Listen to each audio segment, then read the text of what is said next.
When I started day trading, this is the exact system and plan that I used to get to over $500,000 in profit within my very first year of trading. So if you're interested in day trading at all, this is the plan that I would follow. And without further ado, let's get straight into it. So this is what we're going to cover in today's video. We're going to cover my complete beginner's guide on how to get started with day trading. We're going to go over brokerages, which ones that I personally use and recommend. We're going to go over education, the education that I recommend and that I personally followed when I started out. Paper trading, and how you can actually learn to trade without spending a single dime. We're going to talk about risk management, how to never lose more than you are willing to. And finally, we're going to talk about exactly how to get you on a live account. Let's get started. Alrighty, so we're going to start off with talking about brokerages. Now, to those of you who are completely new to trading or investing and don't actually know what a brokerage is, essentially a brokerage is a bridge between you and the market. So for example, it's kind of like a bank account, but instead of, holding money, it holds your positions that you may have within a trade. Your brokerage account is going to be where you execute your orders, where you view your positions. Literally everything pretty much will be done on this brokerage. So if you choose a bad brokerage, it's not going to be fun. Now, the brokerage that I like to use is Charles Schwab, and this is, in my opinion, just by far the best overall for US and Europe. Now, being said, I trade stocks. I trade the United States stock market. So the brokerage does vary depending on what asset you want to trade. But for stocks, in my opinion, Charles Schwab is by far the best option. TradeStation is also a really, really solid option, in my opinion. They have really good charting. They have really fast and quick execution. It's a really, really good choice. Also, interactive brokers. They have pretty much everywhere in the world. You have it in Canada. You have it in all of Asia, Australia. It doesn't matter where you are. You'll be able to open up an interactive brokers account. So that's going to be a really good account to help get started. And I would prioritize a broker that fills quickly. You're able to get filled short on a lot of positions, that has margin, and just that they're a reliable broker. They have a big name. Charles Schwab is one of the biggest brokerages in the world, and I personally could not recommend them more if you are a beginner starting out. Alrighty, now that you set up your brokerage, you have Charles Schwab, TradeStation, Interactive, whatever you may have, we need to talk about education. Now think of it. If I want to be an engineer and I want to go build a bridge, I will never get a job unless I have a degree for it, right? I need to go to college and I need to get that degree, and I need to learn how to build a bridge before I can,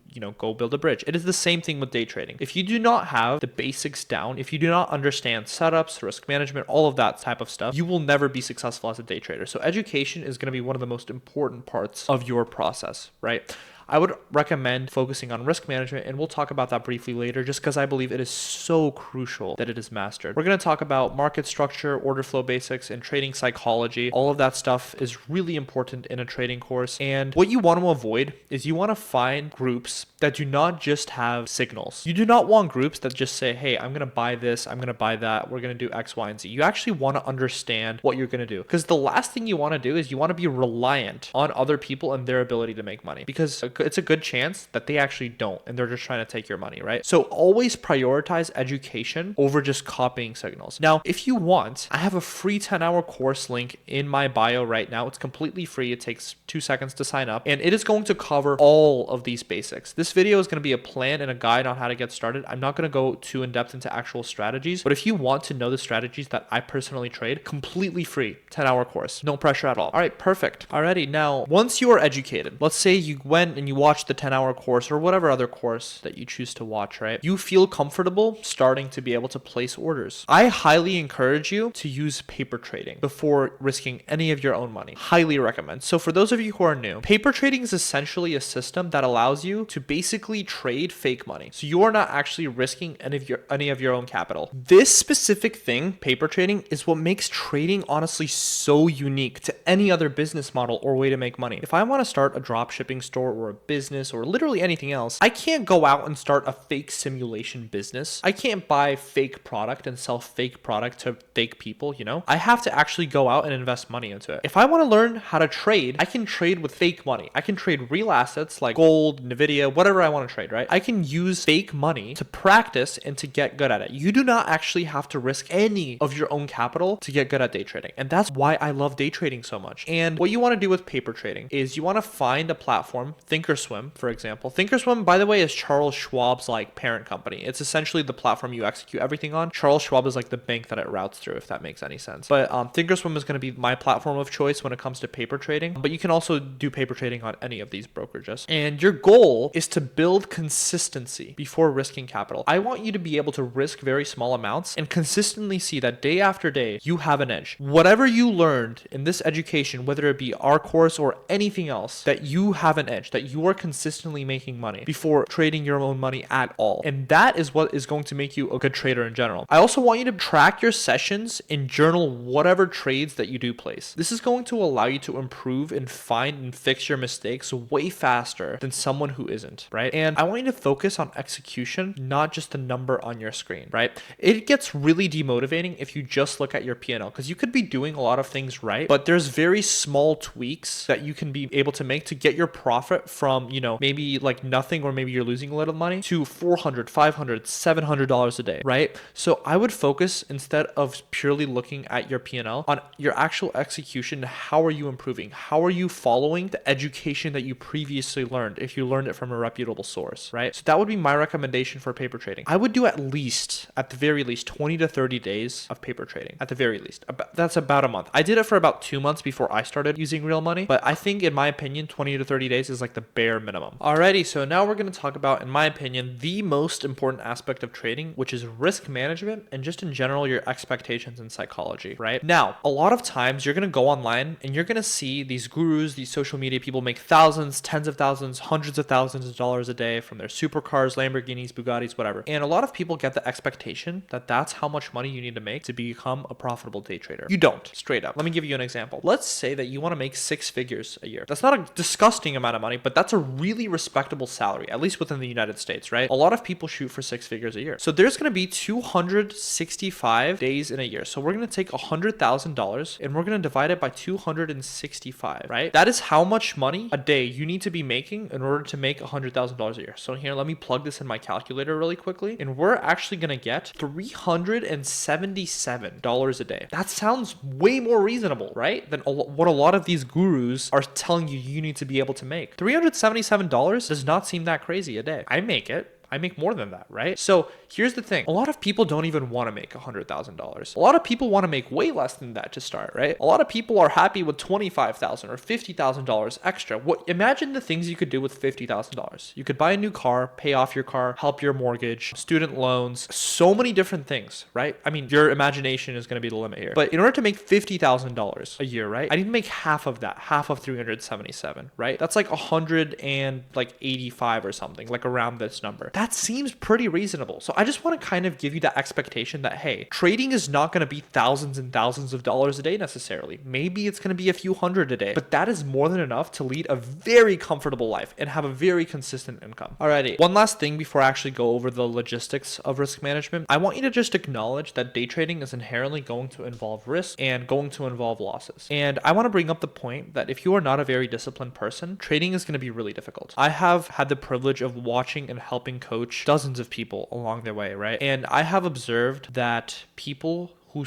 really struggle with discipline struggle within the markets. Now, there are habits that you can do outside of trading to help improve that. Habits that I personally do that I would highly encourage anyone to do, especially if you want to get into trading, right? Go to the gym. Treat your body like a temple. Will increase discipline. If you are healthy and you force yourself to lead healthy habits and lead a healthy life, you are going to be more disciplined. Same thing with sleep. Sleep is incredibly important. If you do not sleep enough at all, you are going to struggle in the mornings with the market, right? So those are just some habits that I kind of wanted to throw out, that there's a lot that matters outside of trading when it comes to psychology. And if you do not have the ability to take on risk and you are not a disciplined person, you're going to struggle. I'm just going to be very upfront with that. All right, now on to the logistics of risk management. When I talk about risk in general, I talk about individual units that I'm willing to risk per trade. So a fixed dollar risk. For me, that risk is $500. So I risk $500 every single trade I take. If a trade hits my stop loss, I'm out of the position. I lost $500. In the beginning, I do not want you to start with $500. It took me months to get to $500. I want you to start with 10 to 25 bucks, genuinely, maybe even $5, a very small amount of money, right? That way, if you do lose, it's not going to feel that bad. And while you're learning and as you're building consistency, you are able to actually increase your risk. That's what I did. I started with $5 risk, guys. Seriously. I scaled it to 20 as I got more comfortable, as I made money with $20, scaled it to 50, scaled it to 100, 200, etc. And now I'm at $500. So I'm able to make a decent amount of money with $500 risk because, you know, as your risk increases, so does your profits, right? Now you can use this formula to figure out how much you want to risk. I'm going to briefly go over an example in a second. And you also need to track your profit and losses in your dollars and risk unitages. Do not use percentages. A lot of people use percentages for different forms of trading, but for the style of trading that I do and that I recommend, I highly recommend tracking your P&L in terms of units of risk. So I'll give you an example. If I have an account that's $200,000 or an account that's $50,000 and my risk is going to be 40 across both accounts and I make 80 bucks across both accounts, I'm going to be equally as happy because I risked $40 per trade and I made $80 on both accounts. The percentage shouldn't matter because we don't use our entire accounts every trade that we place. So I personally recommend tracking your P&L in dollars. All right, perfect. Regarding the formula, entry minus stop times shares equals risk. So what I want you to do is for every trade, you're going to have an entry, a stop loss, and your risk that you're willing to lose, right? So let's say that my entry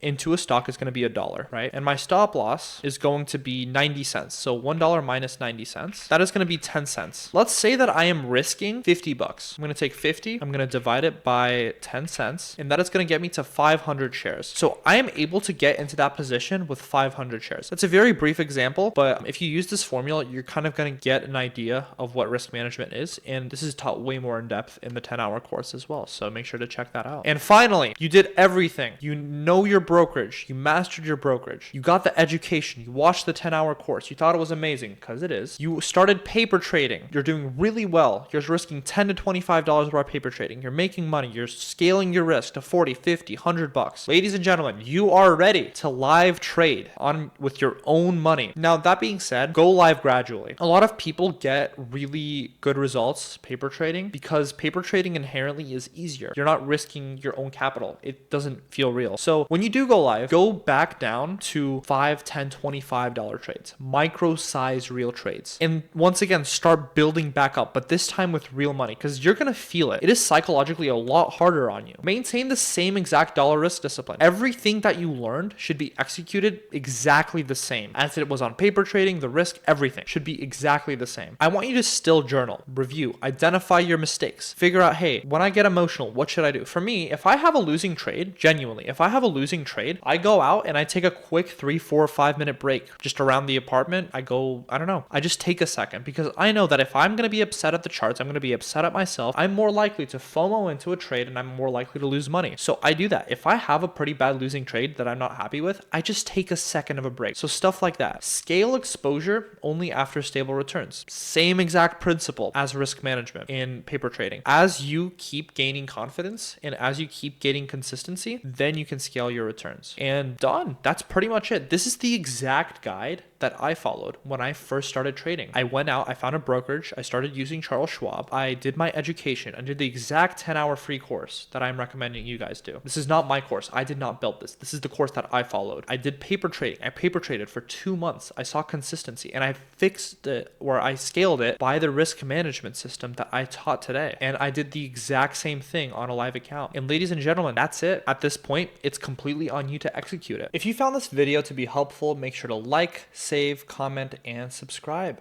I'll see you guys in the next video.